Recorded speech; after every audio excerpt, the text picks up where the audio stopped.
Coach, give an opening statement and then raise your hand and I'll call on you for questions.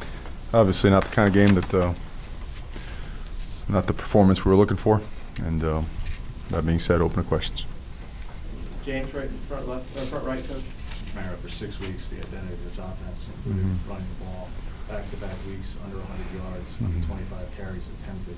That hasn't been done here in 15 years. What has happened to this offense, particularly your run game? Yeah, we got behind the sticks early. We certainly got off schedule. We weren't running the ball well enough. And found ourselves in a situation we felt we had to throw it a little bit more. And that didn't work out too well either. So 3rd and long was a very common situation for us tonight. So it's not the identity that we established earlier in the season. It's not the identity that we want. We talked about it in there as players and coaches, that this thing is obviously it's painful and it should be painful and it hurts,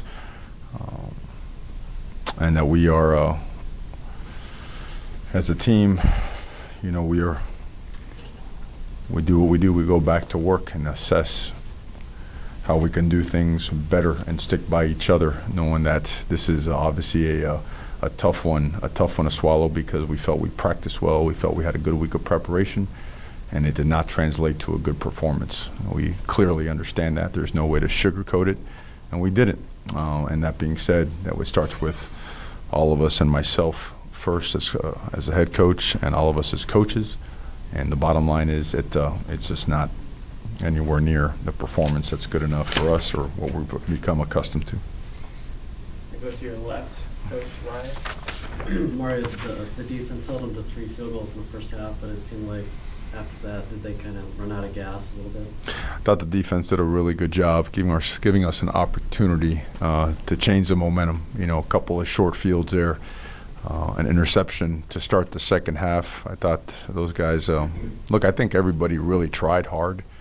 If you watch guys, I mean, they're competing till the very end of the game. I don't want to use the word, hey, this guy didn't, look, we didn't do a very good job as coaches or as a team tonight. And I want to leave the brunt of that the way it should be, like on all of us. So. Did you have the feeling when that was happening, the defense was kind of mitigating that a little bit, that something would turn around, and were you feeling good at that point? I felt like it was coming. You know, felt like we had enough, especially after the touchdown, the 2-point conversion, that, you know, there's a momentum swing there. I think they took the next one down and scored, if I'm not mistaken. But even with that, we felt, you know what, we're finding some success and moving the ball a little bit better. Have an opportunity to maybe find some things there in the second half that could help us beat some of the man coverage they were playing. They doubled 13 for us a couple of times as well. But overall, we didn't get it done. Front row, Matt. What's the status of Lamar, and then with him out and Lana out and Austin not here, how much did that just wear on the depth of this defense? We left Austin back home. He wasn't ready. Obviously, Panay is not going to be ready for a while. We felt we could get Kano ready by the end of the week, but he was not ready. Lamar did not play because of violation of team rules. Okay, so he was held off to the second half and played some special teams. Lana got in there. He was obviously hobbled. You know, he wasn't ready to play. So, you know, we have what everybody else has at this time of the year. We have some injuries.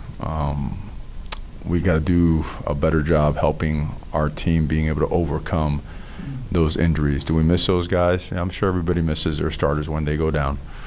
But that about sums up the report. And Isaac Slade's going to be out. I think you guys know he's out for a little bit as well.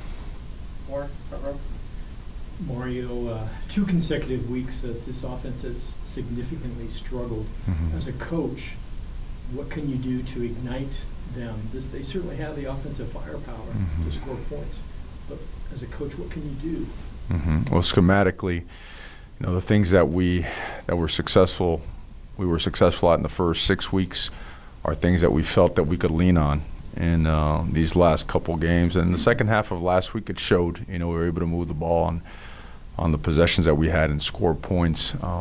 And in this week, it didn't. And you know, it's frustrating and disappointing for all of us.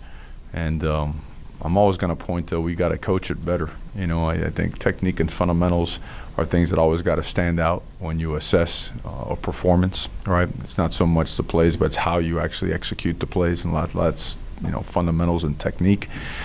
We had a really good identity, and we certainly did not have that tonight. Or even last week we didn't. You know, we had to chuck the ball around and make some things happen to get back in the game, which was very different than what we're used to. And I think if, you know, having to live in, you know, 5- and 6-man protection down after down for you know, over 2.5 quarters, 3 quarters, that's hard. That's hard on anybody.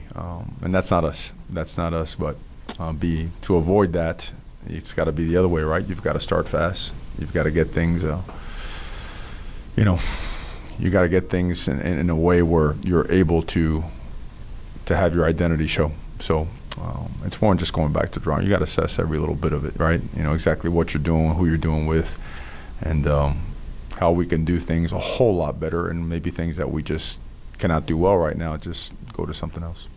Second row, Tyson. One, do you have an update on Mitchell?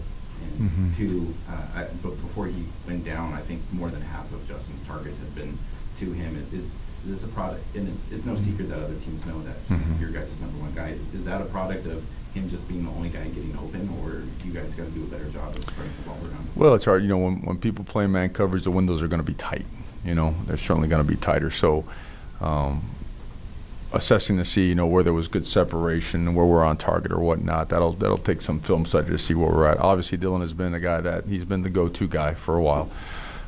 They did a nice job double teaming him sometimes, and yeah, he went. He took a shot. I don't think. I wouldn't think it's anything serious, you know, but I don't have the full report yet. You know, those guys get assessed all the way through the time that we leave here, and we'll get you that information as soon as we can. But you know, it just goes like anything else. You know, a couple weeks ago we had a couple guys go down and guys stepped up. We got to do a good job coaching, developing those guys so when they do get an opportunity that they can be just as successful. Okay, just have to overcome injuries, have to overcome guys being taken away, and have to coach it so that we can overcome those things. Second row in the middle. Coach, Arizona was pretty quiet on its quarterback situation between Rhett and Khalil this week. Did it change your preparation, not knowing who was going to play quarterback until the first snap was taken? Then I guess going on Khalil, like what impressed you about the way he played tonight? Yeah, we prepared for both. Okay, we prepared for both. Impressed about him. He's a tremendous competitor, no question about it. He throws the ball well. He throws the ball a lot better than what people give him credit for. He's a dynamic athlete, and the threat of him taking off with the ball is always something you have to, you know, take into account. So, and he played a heck of a game.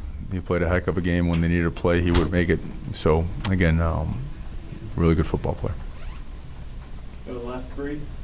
Tyson kind of asked my question about Dylan, but what do you make of Justin Herbert's performance tonight? You seem to not really be able to get a rhythm going out there. Well, you know, we got to, I think just as an entire offense, we have to do a better job to help them get in rhythm. I think when you get off schedule like we have today and last week, where, you know, we've gone from being in 2nd and 6 and 3rd and short to being in a lot of 3rd and 9s, 3rd and 10s, 3rd and 11s, dialing up a lot of pressures where, you know, you got a lot of twists, you got a lot of stunts, the bear defense, Mike Plug, you got all that stuff coming at you. You know, the pocket is not as comfortable. There's man coverage a little bit sticky. You know, separation is not as much as some of the clearer windows that you have against other, you know, particular defensive calls. So it just kind of compounded itself a little bit, you know. So I think it all relates to 1st and 2nd down football, really. If we do a better job on 1st and 2nd down, we stay in rhythm as an offense, which keeps him in rhythm. So I wouldn't say that he did anything to hurt us. We know we didn't do enough to help him and the rest of the offense perform effectively. To your right, Coach James. During the bye week, Mario, we talked about the special teams a lot. Tonight we had a blocked punt, we had a fumble by TBJ, but he recovered it. He touched a live ball, we had a long punt return. Across the board, special teams, just what is your assessment of this unit? When only a couple of weeks ago you were already addressing it, now it seems like it's it's a poor job. You know, the guy, the ball that hit, I think it hit Suddath in the back of the leg. I know that Ugo's just yelling and screaming, you know, poison, to get him out of the way, and that didn't happen. The blocked punt was a missed block by the shield, which is inexcusable. You know, we're trying to, you know, we knew they had a good returner. We're trying to rugby that thing and try to get that ball closer to the sideline so we could use the sideline to help us get him on the ground. We fumbled the ball, which was inexcusable. You know, always about ball security. So it's, again, no way to sugarcoat it. Just ain't very good. So. To your left again, Austin.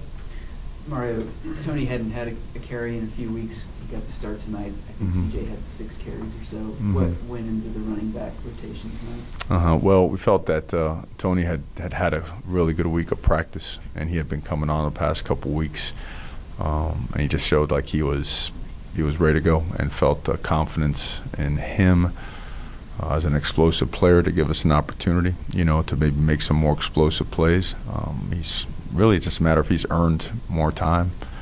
All 3 of those guys have played well. You know, Travis had a great week of practice too, felt that he had to play as well. So they all got, we didn't run the ball very many times, but when we did, you know, I think each one of them got their turns in there. But in terms of him playing more, he just earned it through just practicing hard and doing a lot of the right things. We got time for 2 more. We're going to Tyson and James. Tyson? You guys have had so much positive and momentum pretty much since you took over in December. And this season, 3 wins, and I would say even the Stanford win, you guys played well, and you could see that there was, you know, positive behind that. How do you think this team kind of reloads after, you know, successive weeks of disappointment? You guys haven't had to be around that with this group yet. Like how do you guys kind of address that moving forward? Sure. Well, you know, it's something that you're always going to find out a ton about yourself when you got to take one like this. It's the first thing we always assess, and we always say that right is right when you win or lose, and wrong is wrong when you win or lose. We did a lot of things right to prepare for this game, and it didn't translate into what we wanted to. So that's hard to take. You know, that feels like a good, you know, punch in the stomach. Takes the wind out of you. And you know, the teams that are able to at this time of year to recover from that and do it and truly do it, not just talk about it. And we told them we're not going to have any kind of a, you know, sugarcoat or rah-rah speech in there to rah the guys up. This is a legitimate gut check. Look in the mirror, okay? Because guys are playing hard. It's not like they're not playing hard. You know, guys all the way to the end of the game, we're trying to make plays. But a legitimate, you know, and starts, of course, all of us, myself, number one, is assessing the last couple of weeks, you know, which is what we've been doing the entire year, and making sure that we enhance, better, tweak our processes so we can get the results that we want and we got accustomed to, you know, early in the season. We didn't do it for, I would say, 6 of our last 8 quarters. Thought our last 2 quarters last week kind of showed, okay, we started slow, but, you know, score on 4 or 5 possessions, hold them on 4 or 5 possessions. That looks more like what we're used to. And felt that we were back on track because of the way we were practicing and the energy that we were practicing with. But it did not translate into that type of performance. So we have got to make sure we're working the right way and doing the right things and enhancing those things and sticking together by it and getting ready to take the brunt of what comes with a loss like this, right? Everybody turns on you. The outside world is whatever. It is what it is. Can't be concerned with that. Get in there like grown men and take care of business. Sorry, Coach. Last one, James. I understand Taylor can be a dynamic player. He's ranked very highly in all-purpose yards, but against 5 winning teams this season, Mario, he averaged 65 yards a game. He had a massive night tonight. What happened to your run defense to allow him to have that kind of production tonight? We gave him too many opportunities. It's the bottom line. We had too many 3-and-outs on offense. Thought the defense did a really good job early, provided us with opportunities to get back in the game. And then later on in the game, he had a big one coming out from in their deep in their territory. He had that big run that kind of changed his production levels, you know, as it relates to, you know, the totals that you had mentioned there. But you know, again, it's across the board, man. It just ain't. It is what it is. It's just not what we have been doing. It's not the way we've been coaching, and that means that together we just have to do a completely different and better job than we did over the last couple games. Thanks, Coach. Is everybody?